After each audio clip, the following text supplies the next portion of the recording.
Jeremy Bradley here on Top of the Charts and the Open Road, our Top 40 show and our country music show, both broadcasting today from the Dean Brody concert in Winnipeg, Manitoba. We're at the MTS Centre, and I'm somewhere where not many of you get to go. I'm in Dean Brody's dressing room.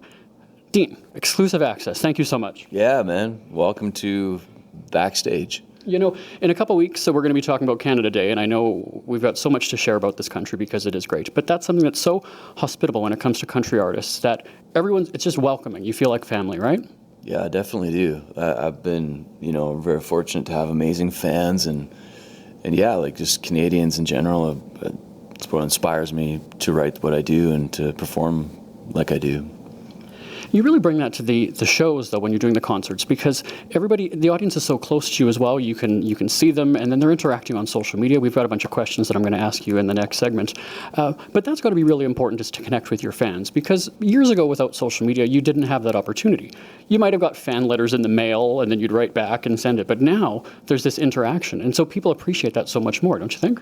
They really do, yeah. Like for me, I guess when I was growing up, I almost found it kind of cool that artists that I looked up to were like mysterious. I didn't know what they were up to.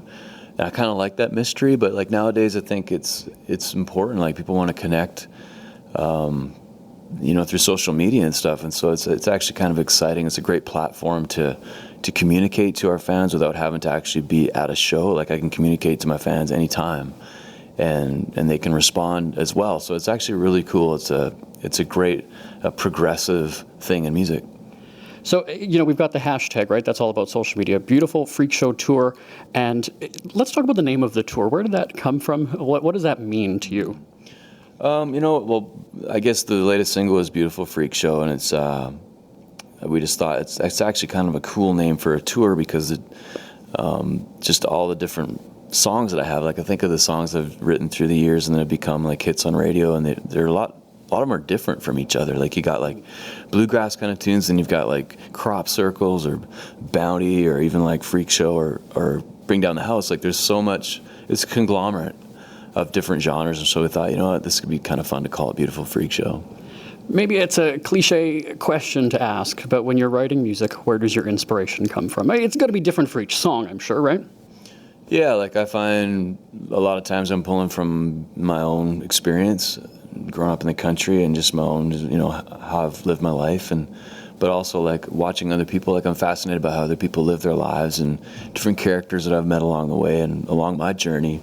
And so every once in a while, I'll also try and put myself in someone else's shoes and try and write a song from that perspective.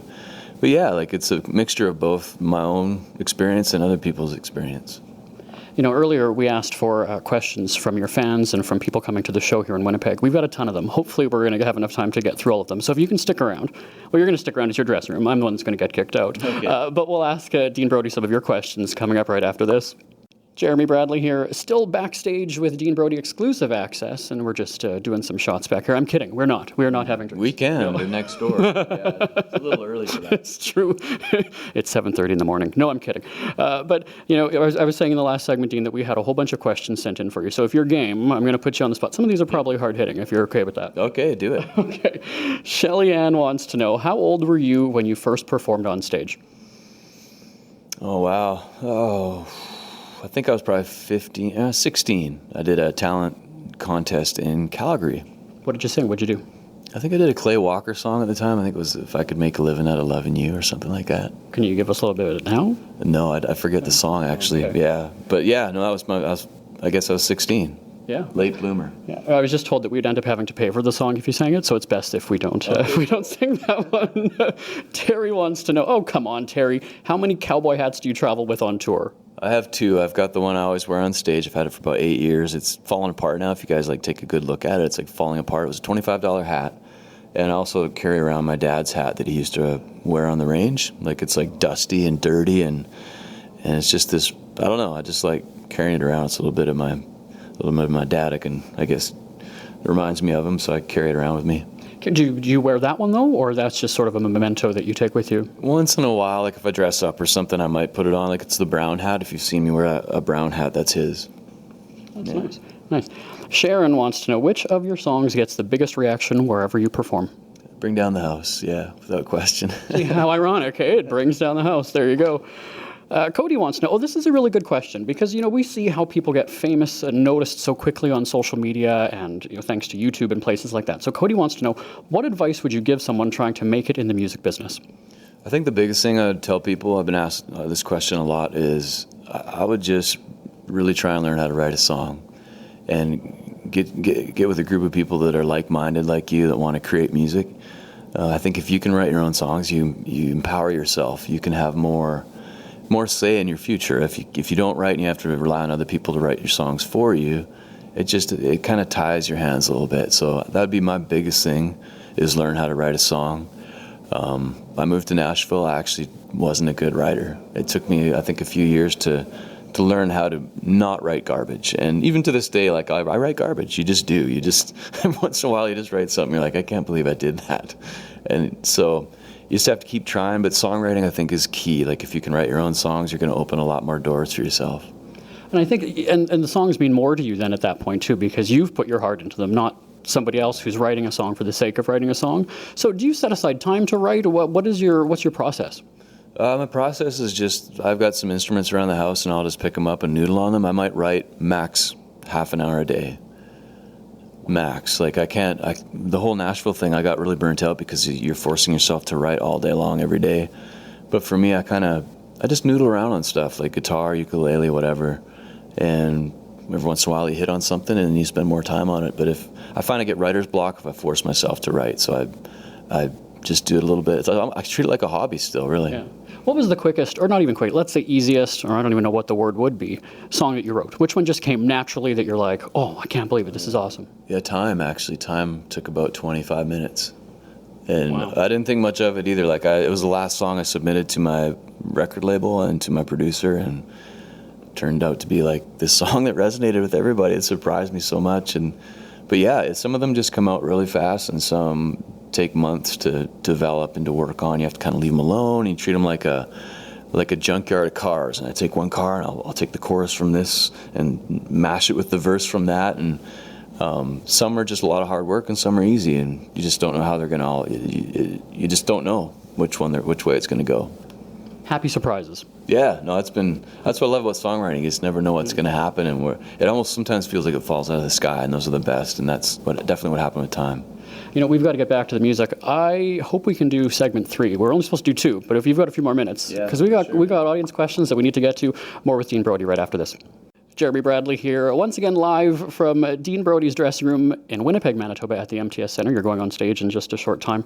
We've got to wrap this up, but still a bunch of questions from your fans here. So Dan wants to know, what is the craziest thing that has happened on stage during a show?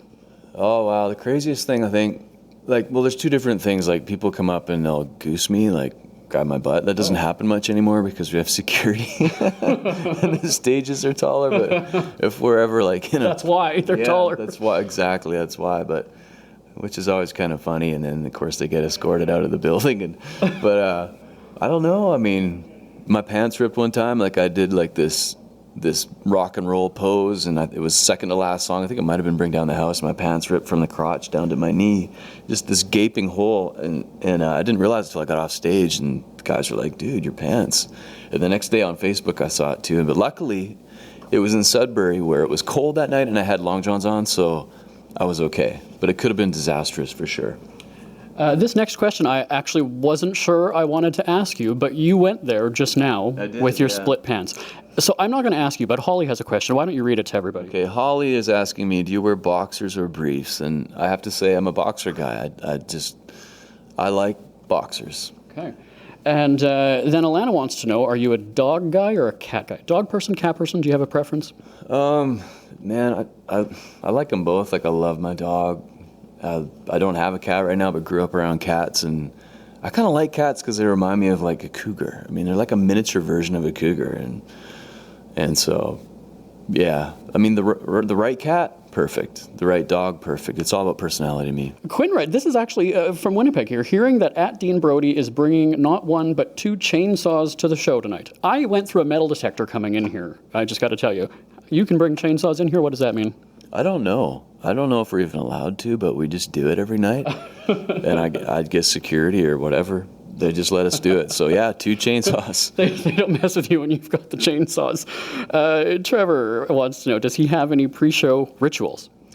Mostly I just hang out. We hang out with the guys, backstage, and we just have a couple beers and just get ready for the show, and just make sure we're got all our technological gear all just figured out, and then we head to the stage and have fun. Finally, here's one from Mom. Now, in fairness, she doesn't email and she doesn't tweet, so she called with this one.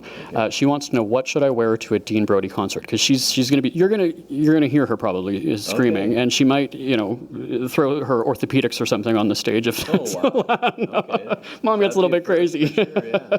So it's a casual, it's a fun concert. But I guess my mom, who's a little bit worried, should she dress in jeans? What would you suggest for the most comfort? I would say, because it's a country show, just casual. Yeah. Something comfortable, maybe some jeans, some boots or comfortable shoes. I wear running shoes around. You can see them right here, these blue running shoes. Nice. I wear them around everywhere because the arenas are all concrete floor, right? So boots only come out at night. Yeah. We got to wrap this up, but you've got a whole bunch of other tour dates across the country. You're in the middle of the country right now. You're heading west next, I believe? Yeah, we're heading to, I think it's Brandon tomorrow night, and then we just, keep going, keep trucking west. We go out to Victoria, and then we wind up back in Alberta. I think we wind everything up June 3rd in Calgary. But then, big show, July 1st. I know you're heading to Ottawa. Yeah. You're performing in the Capitol for 150. Yeah, I can't wait. What a birthday it's going to be. And so to be able to sing Parliament Hill or whatever, that's going to be awesome. Yeah. And I know you're going to be joining us for our Canada Day celebration. We're going to have 2 hours of all Canadian artists from coast to coast to coast talking about music. So we'll talk to you again in a little bit. And again, the hashtag for the tour, hashtag Beautiful Freak Show Tour, and at Dean Brody are your social media handles. Yeah. We'll get those on there. Well, you know what? Thanks so much. I've got to get out of here. You've got to get ready for a show, and we'll see you in just a bit. Okay. Thanks, Jeremy.